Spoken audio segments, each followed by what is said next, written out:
하늘에 계신 우리 아버지여, 이름이 거룩히 여김을 받으시오며 나라의 마옵시며 뜻이 하늘에서는 같이 땅에서도 이루어지리이다.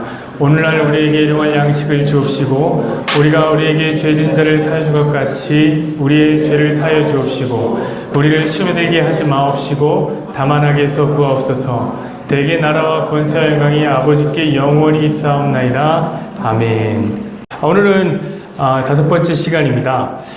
말씀을 가지고 우리가 읽은 주기도문을 가지고 둘 다 먹어버리주라는 제목을 우리 함께 말씀을 나눴으면 좋겠습니다. 지난주에 하나님의 뜻을 담은 이중구조에 대해서 우리는 배웠습니다. 흔들리지 않는 나라를 소유한 여러분들 한 주 동안 잘 사셨습니까? 이 굳건한 믿음 위에서 든든히 서셨습니까? 그렇다면 잘 하셨습니다. 천국을 소유한 자다운 삶을 사신 겁니다. 반면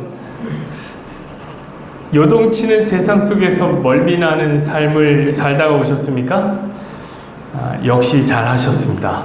왜 그러냐면 이 울렁거리는 여러분의 심장은 이제 흔들리지 아니하는 천국의 소중함을 깨달았기 때문에 그것 역시 소중합니다. 여러분, 그래서 성도의 삶은 하나부터 열까지 버릴 것이 없습니다. 구원의 이중구조 안에서 여러분의 모든 시간, 모든 사건, 모든 관계, 모든 이야기는 합력하여 선을 이룰 것입니다. 그러니까 그냥 주저하지 마시고 하나님께서 여러분에게 맡겨주신 삶을 살아내시기를 부탁드리겠습니다. 오늘은 오늘날 우리에게 일용할 양식을 주옵시며를 공부할 거예요. 많은 학자들과 목회자들 사이에서 의견이 분분한 말씀입니다. 이 난해구라고 아시죠? 난해구? 해석이 난해하다는 거예요. 해석이 난해해요. 오늘 이 일용한이라는 단어도 난해구고요. 또 양식이라는 말도 난해구예요. 이 짧은 구절에 오늘날 우리에게 일용할 양식을 주옵시며에서의 이 짧은 한 문장에서 두 단어가 난해구예요. 여러분, 우리 독해할 때 생각나시나요? 한 문장 봤는데 두 단어 모르면 해석이 불가능해요. 두 단어 모르면 지금 이런 거죠.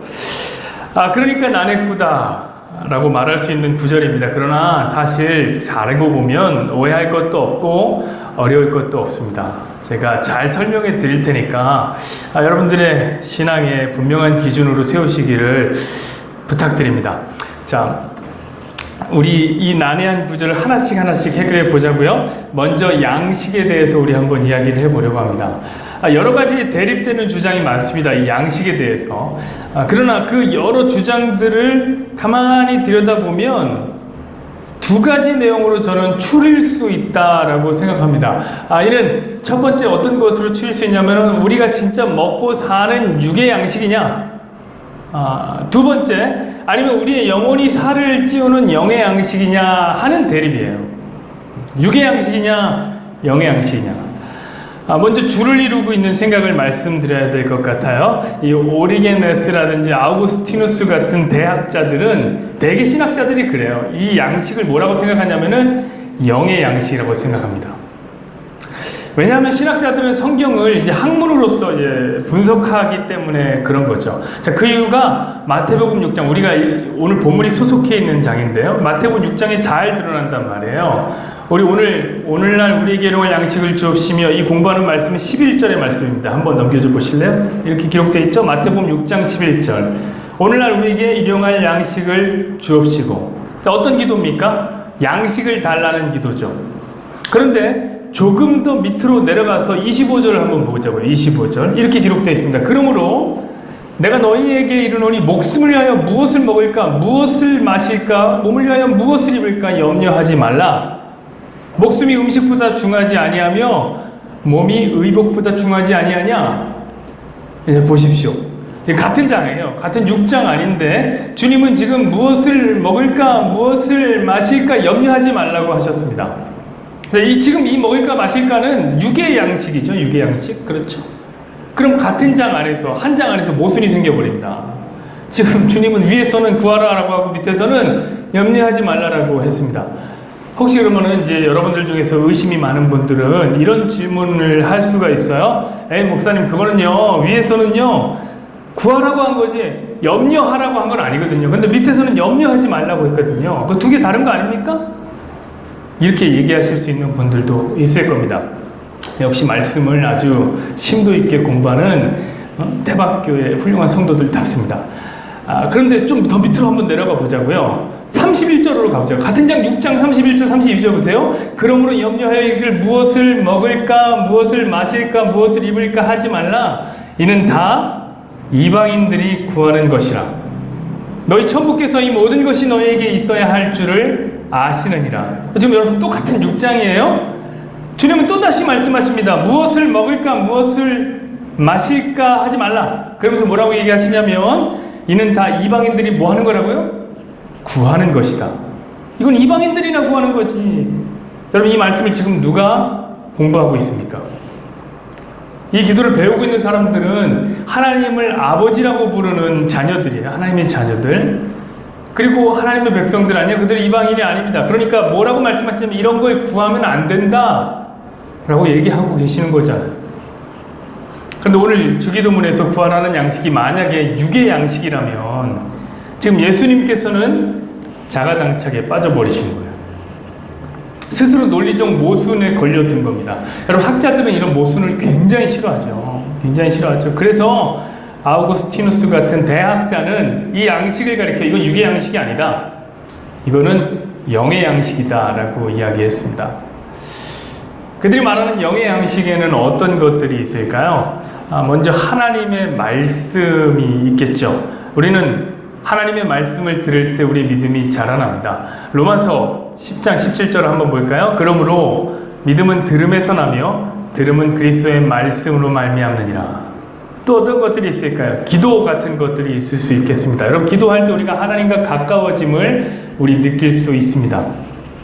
봉사가 될 수도 있겠죠. 먼저 그의 나라와 그의 의를 구하라 라고 했기 때문입니다. 선을 행하라고 명하신 하나님의 말씀에 따라 이 양식이 선행이 될 수도 있겠죠. 하나님 사랑과 이웃 사랑에 힘쓰라는 이 계명이 영의 양식이 될 수도 있을 것 같습니다. 여러분 참 많은 것들이 다양한 것들이 신학자가 말하는 양식에 들어갈 수 있는 내용들입니다. 다만 이걸 빼야죠. 뭡니까? 우리가 먹고 마시는 육의 양식이라고 말하면 안 되겠죠. 여러분 그러나 이 목회자들과 일부 신학자들은 조금 생각이 달라요. 왜냐하면 목회자들은 이 성도들의 삶의 영역에 이 밀접하게 맞닿아 있는 사람들이기 때문에 그렇습니다. 콘스탄티노플에서 설교를 한 요한 크리소스톰 같은 이 목회자들은요, 이 주기도문을 뭐라고 얘기했냐면은 이것은 육의 양식이다. 이 양식은 육의 양식이다라고 봤어요. 왜냐하면 예수님 역시 인간의 몸을 입고 계셨고 육적인 본성을 가지고 있었기 때문에 저와 여러분같이 육적 욕구를 가진 그 육적 욕구로부터 자유롭지 않은 인생들에게 이 말씀을 주신 것이다 이렇게 생각했습니다. 그는 목회를 하면서 자기 성도들의 삶을 봤어요. 그들의 육의 욕구들을 봤어요. 그렇기 때문에 그렇게 얘기한 것이죠. 여러분 책상에 앉아서 고민만 한 학자들은 성도들의 사실 현실적인 고민이 뭔지 둔감할 수밖에 없죠. 하지만 목회자들은 달라요. 그럼 지질이 가난한 사람들을 본 적이 있습니까? 지질이도 가난한 사람들, 하루 한 끼 먹기도 어려운 사람들, 돈이 없어서 병원에 가기 힘든 사람들, 돈이 없어서 가족들한테 버림받고 이제는 국가에서도 그들을 돌아보지 않는 사람들. 여러분 그런 사람들이 과연 무엇을 구할 수 있겠습니까? 저 위쪽이 북한에서는 1996년부터 한 4, 5년 동안에 고난의 행군이라는 것이 있었습니다. 극도의 기근이 찾아왔어요. 극도의 기근이. 먹을 것이 하나도 없어갖고 배급이 완전히 끊어졌습니다. 아사한 사람이 300만 명에 육박한다고 이야기했습니다. 거리마다 시체들이 널브러져 있고 시체 썩는 냄새가 진동을 했답니다. 애나 어른이나 할 것 없이 다 피골이 상접해서 해골이 다름없었습니다. 진짜 심각한 이 기근 속에서 먹을 것이라고는 먼저 죽은 시체밖에 없었어요. 그래도 차마 아는 사람을 먹을 수는 없는 거 아닙니까? 그때 나온 묘수. 아랫마을에서 아사한 사람과 윗마을에서 아사한 사람을 서로 맞바꾸어 인육을 먹자는 이 지혜의 이야기가 저작거리에서 회자되었습니다. 그게 고난의 행군이죠. 사랑하는 여러분, 그 시대에 북한의 지하교회 성도들은 과연 무엇을 놓고 기도할 수 있겠습니까? 하나님, 제게 영적 양식을 부어주십시오 라고 구할 수 있겠습니까? 배고파 본 사람들은 알죠. 말도 안 되는 소리죠. 이렇게 배고픈 성도들과 함께 생활하는 목회자가 그들이 하나님, 제게 먹을 것 좀 주세요, 육의 양식을 좀 주세요 라고 기도한다고, 야 이놈아, 지금 기도는 그렇게 하는 게 잘못된 기도야. 그거는 너 하나님께 영의 양식을 구해야지 라고 말할 수 있겠습니까? 여러분, 목회자가 역시 말도 안 되는 소리. 여러분, 삶의 치열함을 온몸으로 겪어내야 하는 목회자들은 그런 말 할 수 없습니다. 그저 학자들의 탁상국론일 뿐이죠. 그래서 목회자들을 중심으로 이 양식은 영의 양식이 아니라 육의 양식이 되어서 전해졌습니다. 그래서 오늘날 많은 교회들에서 이 주기도문의 양식을 육의 양식으로 가르치고 있습니다. 여러분, 이 육의 양식이 오늘 나오는 일용한이라는 말과 붙으면은 그래서 청빈한 삶, 이런 것들이 얘기가 되는 거예요. 딱 오늘 하루 먹을 만큼, 일용한이니까 먹을 만큼의 육의 양식을 구하자. 그래서 탁발 수도사들 같은 사람들이 나타난 거예요. 구걸하고 다닌 거예요. 탁발. 탁이라는 말은 어떤 탁이냐면 이 막길탁이에요. 막길탁. 예탁하다, 세탁, 타가하다, 이럴 때 탁자거든요. 맡기는 거죠. 이 발자는 뭐냐면은 바리떼 발자를 씁니다. 이 바리떼라는 건 뭐냐면 스님들이 밥을 담아 먹는 밥그릇이에요. 그러니까 밥그릇을 맡겨서 구걸해 먹는 수도사들을 뭐라고 불렀냐면 탁발 수도사들이다라고 불렀습니다. 그럼 그들은 돈을 모으지 않았어요. 돈이 없어서 안 모은 게 아닙니다. 그저 있는 대로 살고 하루하루 일용할 양식을 구하면서 산 것이에요. 청빈하게 그저 산 겁니다. 그들이 탁발 수도사들입니다. 여러분, 왜 이런 무리가 나왔을까요? 이런 무리가 나온 이유는 주기도문의 양식을 육의 양식이라고 해석했기 때문에 이런 사람들이 나온 겁니다. 여러분, 그러나 만약 이 주기도문의 양식이 육의 양식이만이라면 오늘날 견딜 수 없는, 참을 수 없는 소득의 불균형을 어떻게 설명할 겁니까? 북한의 고난행군 때 죽어나간 300명의 사람들에게 필요한 쌀은 135만 톤 정도였다고 합니다. 그때 남한에서 남아도는 쌀이 150만 톤이었습니다. 그 쌀이면은 다 살릴 수 있는 쌀을 갖고 있었어요. 그런데 그 쌀은 사람을 살리는 데 사용되지 않았습니다. 버리는 데 사용됐습니다. 여러분, 왜 이런 일들이 생긴 건가요? 남한의 성도들은 기도를 많이 했고 북한의 성도들은 기도를 적게 했기 때문에 이런 일이 생긴 겁니까? 여러분, 아닙니다. 어쩌면 남한의 성도들, 저와 여러분들은 밥 달라는 기도는 안 했을 수도 있어요. 그렇지 않나요? 여러분, 밥 달라는 기도 요즘 하시나요? 우리 밥 달라는 기도 하지 않아도 다 밥 잘 먹고 삽니다. 요즘엔 소득이 적은 사람들이 오히려 더 많이 살이 찐다 그러잖아요. 그렇죠? 오히려 부위층 사람들은 건강과 미간을 위해서 음식을 절제한단 말이에요. 여러분, 기독교인들이라고 해서 더 많이 먹습니까? 불신자들이라고 해서 덜 먹게 됩니까? 그렇다면 우리 전도 안 해도 될 거예요. 여기 나와야지만 밥 얻어 먹을 수 있다면 전도 안 해도 다 교회로 오죠. 게다가 이렇게 생각하기에는 신학자들이 말하는 그 구조적인 모순이라는 해결 불가능한 이 사면초가에서 빠져나올 수가 없는 것이죠. 여러분, 도대체 이 양식은 무엇일까요? 이것도 아닌 것 같고 저것도 아닌 것 같은 이유들이 있는데, 이럴 바에는 차라리 그냥 이 둘 다 아니다라는 양비론으로 나가야 되는 것 아니겠습니까? 저는 이 문제를 해결하기 전에 또 다른 문제를 하나 꺼내보려고 합니다. 이 해답을 얻기 위해서 굳이 서두를 필요는 없다는 생각이 들어요. 때로는 문제가 또 다른 문제에 답을 제공하기도 하니까 그런 것이죠. 이 양식도 문제지만 사실 일용한이라는 말도 해석이 참 분분한 난해구다. 제가 처음에 말씀드렸죠. 이것도 여러 가지로 뜻이 나뉩니다. 그러나 이것도 가만히 보면 두 가지로 요약돼요. 오늘 이 일용한이라는 말이 오늘이냐 내일이냐? 이게 문제입니다.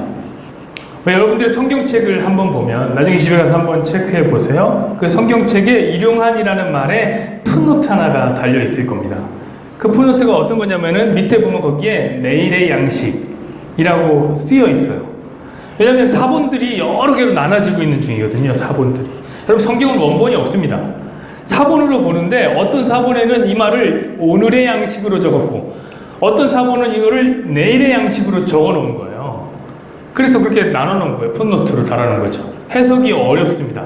왜냐하면 이 일용한이라는 말이 헬라어 원어는 에피우지온이라고 하는데 이 단어가 헬라어 문헌에서 단 한 번 등장하는 거예요. 여기 단 한 번 등장하는 거예요. 그러니까 서로 대조할 수가 없어요.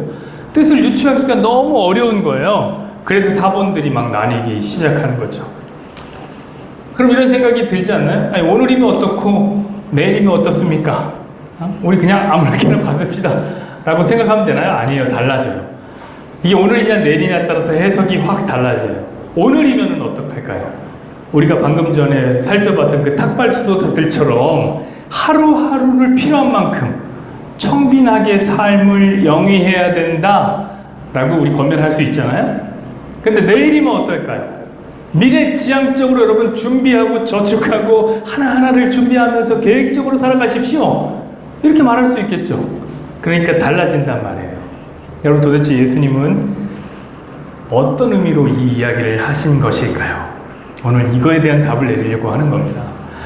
여러분 저는 이 질문의 대답을 바르게 내리기 위해서 예수님이 살았던 유대 사회로 우리의 장면을 옮겨야 된다라고 생각을 합니다.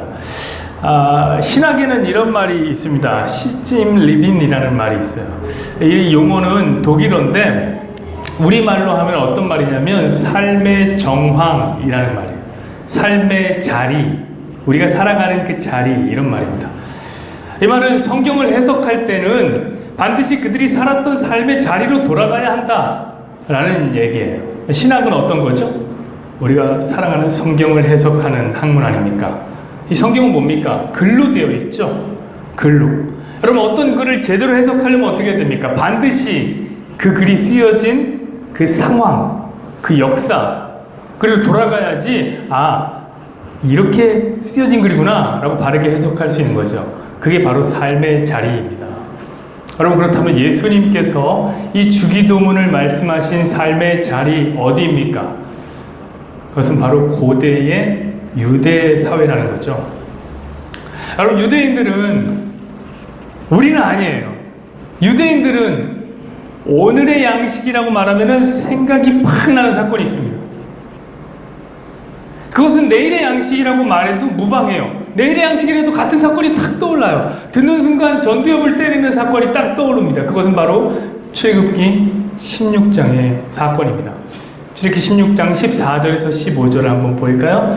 그 이슬이 마른 후에 광야 지면에 작고 둥글며 서리 같은 것이 있는지라 이스라엘 자손이 보고 그것이 무엇인지 알지 못하여 서로 이르되 이것이 무엇이냐 하니 모세가 그들에게 이르되 이는 여호와께서 너희에게 주어 먹게 하신 양식이라.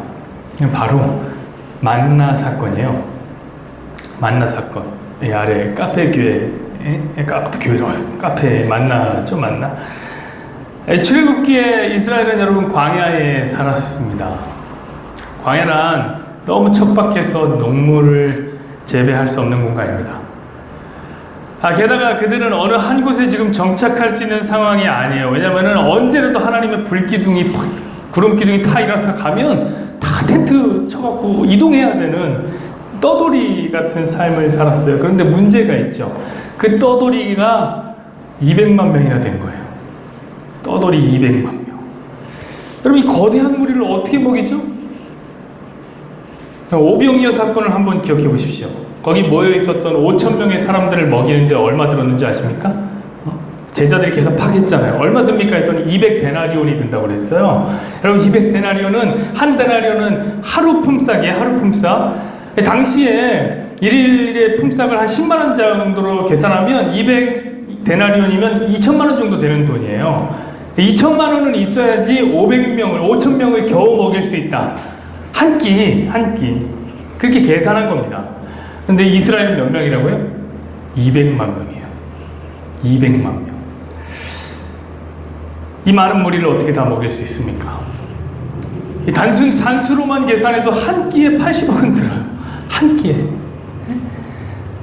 광야에서 아무런 경제 활동을 하지 않는 이들이 어떻게 이런 큰 돈을 만들 수 있습니까? 돈은 뿐만 아니라 농사도 짓지 않는데 어떻게 이 양식을 얻을 수 있겠냔 말이에요. 여러분, 출애굽한 이스라엘은 말이 좋아서 그냥 좋게 민족입니다 이렇게 부르는 거지, 사실 그냥 거짓대 200만 명이에요. 아무것도 먹을 게 없는 사람들이잖아요. 그런데 하나님께서 그들을 먹이신 거예요. 먹이신 거예요. 그것도 배불리 먹이셨어요. 그 방법으로 쓰인 게 바로 이 만나입니다. 만나. 하늘에서 이슬 같은 것들이 탁 내려서 떡이 됐습니다. 그 떡에서, 생전 본 적도 없는 떡에서 기름 과자 맛이 났어요. 얼마나 맛있었을까? 기름 과자 맛이 나는 이 떡이요. 여러분, 이스라엘은 그 떡을 먹고 광야를 살아냈습니다. 배부르게 살쪄가면서 살았습니다. 그런데 그 떡을 하나님께서 어떻게 주셨느냐? 바로 하루에 한 번씩 주신 거예요. 하루에 한 번씩. 그것이 뭡니까? 오늘의 양식이죠. 그러다가 안식일 전날에는 이틀치를 한꺼번에 주셨습니다. 그것을 뭐라고 하나요? 내일의 양식이죠. 그러니까 이것이 오늘의 양식이냐 내일의 양식이냐. 여러분, 이스라엘 사람들은 어릴 때부터 출애굽에 대한 이야기를 들으며 자라났습니다. 이 출애굽 사건으로 노래를 만들고 기도문으로 외워서 줄줄 외우고 다녔습니다. 오늘 예수님이 일용할 양식이라는 말을 꺼냈을 때 그것이 오늘의 양식이든 내일의 양식이든 상관없이 그들은 그들의 삶의 자리에서 출애굽 만나 사건을 딱 떠올렸을 거예요. 출애굽 만나 사건. 게다가 예수님은 지금 이 양식이라는 말 앞에 정관사 하나를 딱 갖다 붙여놨어요. 정관사. 그러니까 우리말로 하면 그 양식, 그 떡. 여러분, 이건 뭐예요? 어떤 특정한 떡을 지칭하는 거죠. 그 떡. 그러면 무엇입니까? 그 떡은 마라나 만나입니다. 만나. 우리만 늘 헷갈렸던 거예요.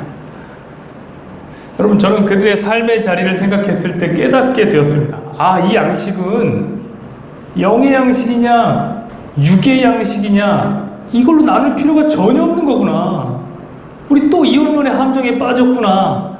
이런 생각을 했습니다. 여러분, 저는 여러분은 이 함정에 빠지지 않기를 바랍니다. 자, 지금부터 이제 해답을 내리겠습니다. 여러분, 예수님께서 주기도문을 우리에게 가르쳐 주시면서 오늘의 양식이라는 말을 꺼내서 만나 사건을 생각나게 하셨습니다. 그리고 그 순간 인간들 사이에서 모든 논쟁은 의미 없어졌어요.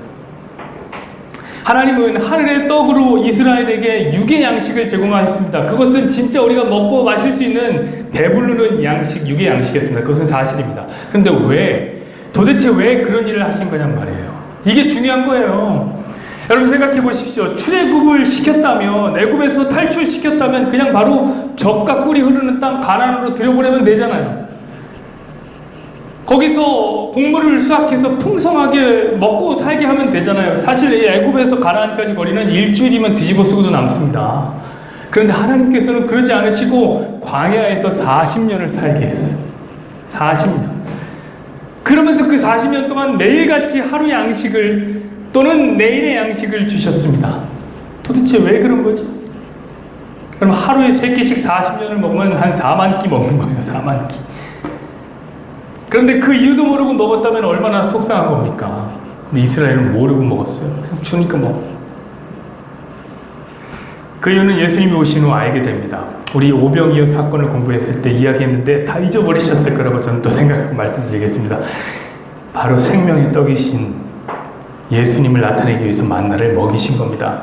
우리 요한복음 6장 48절부터 51절의 말씀을 읽겠습니다. 이 말씀이 여러분에게 생명이 됐으면 좋겠습니다. 내가 곧 생명의 떡이니라.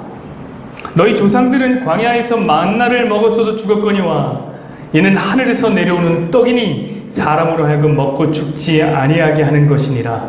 나는 하늘에서 내려온 살아있는 떡이니 사람이 이 떡을 먹으면 영생하리라. 내가 줄 떡은 곧 세상의 생명을 위한 내 살이니라 하시니라.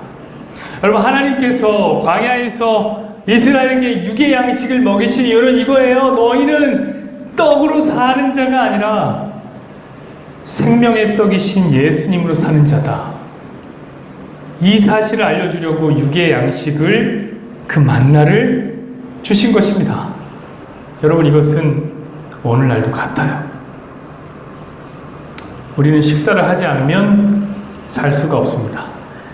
나이 들면 밥심으로 산다. 이거 정답입니다.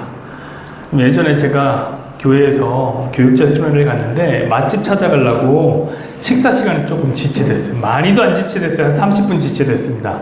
그때 한 전도사님이, 저는 이제 실명을 거론하니까 백현정이라는 전도사님이 당 떨어진다고 편의점 가서 뭐 사 먹자는 거예요.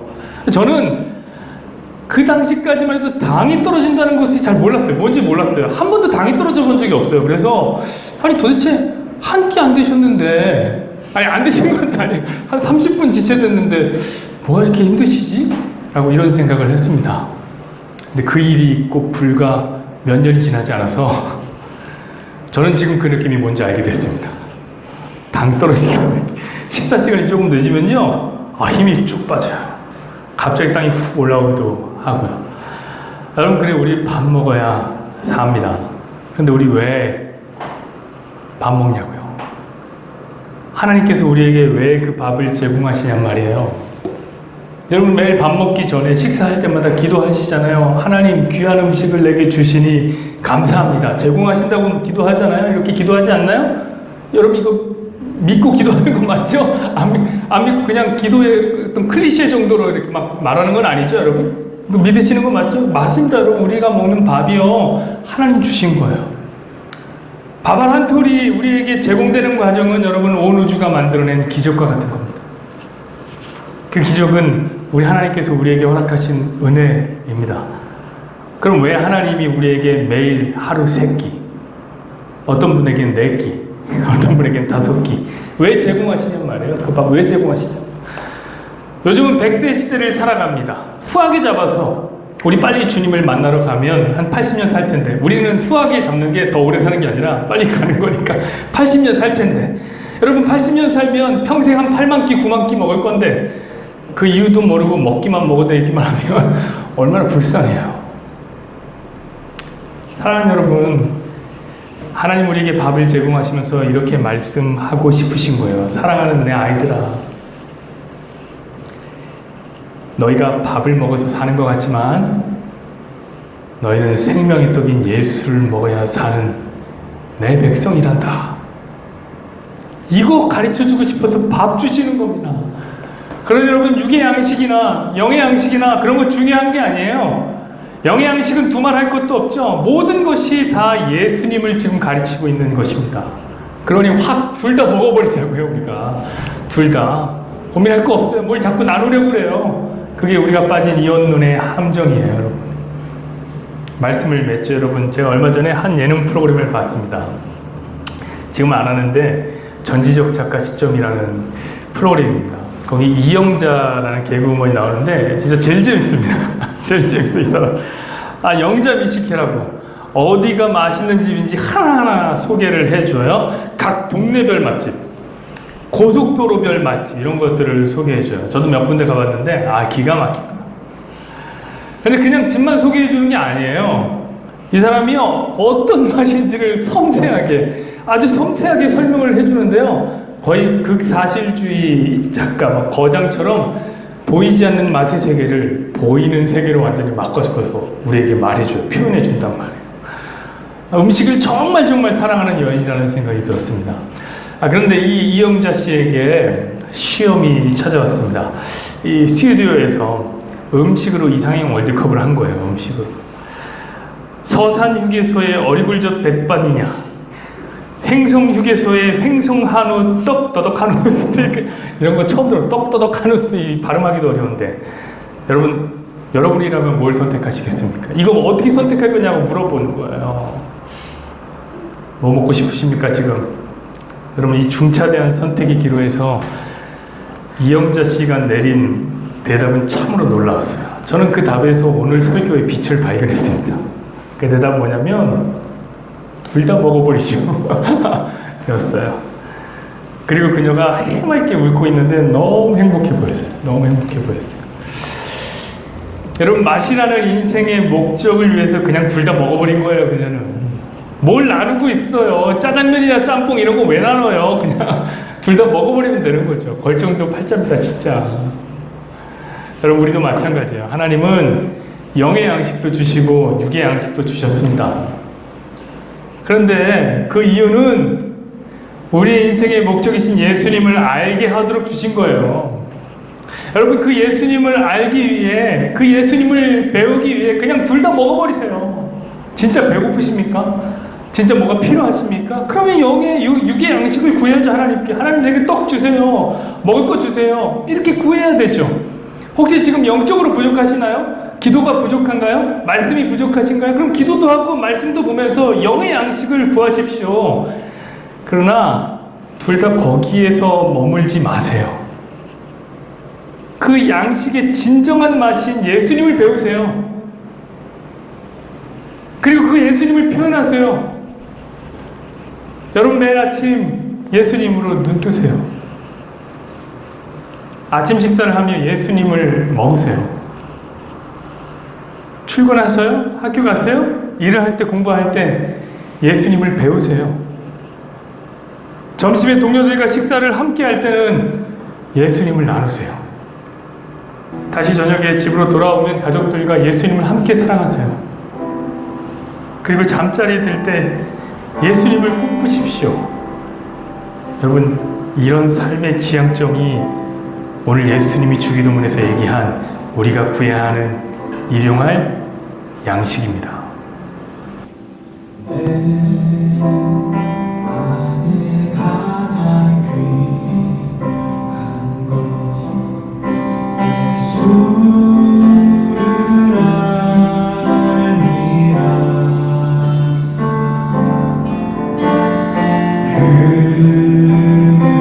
금을보다 더 귀한 것 예수를 알미라. 세상 지식보다 귀한 것 예수를 알미라. 네, 주님 정말 그렇습니다. 내 안에 가장 귀한 것 예수를 알미라.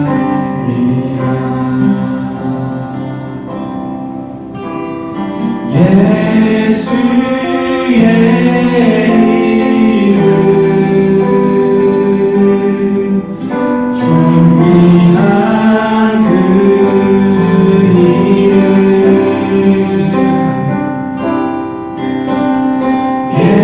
예수의 이름 능력의 그 이름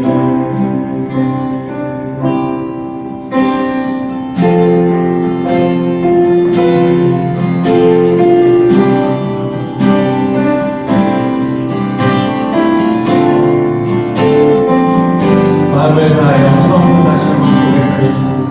내 안에 가장 내 안에 가장 귀한 것 예수를 알미라.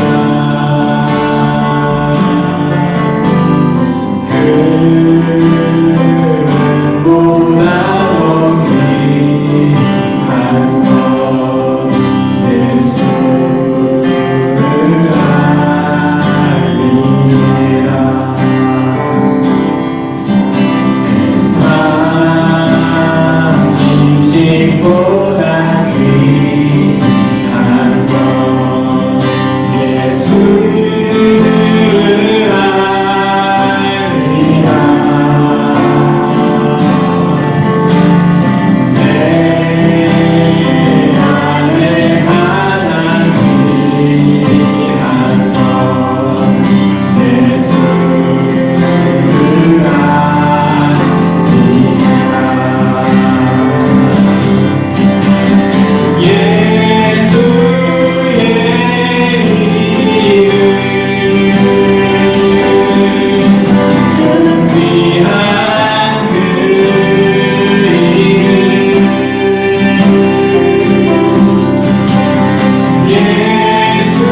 능력의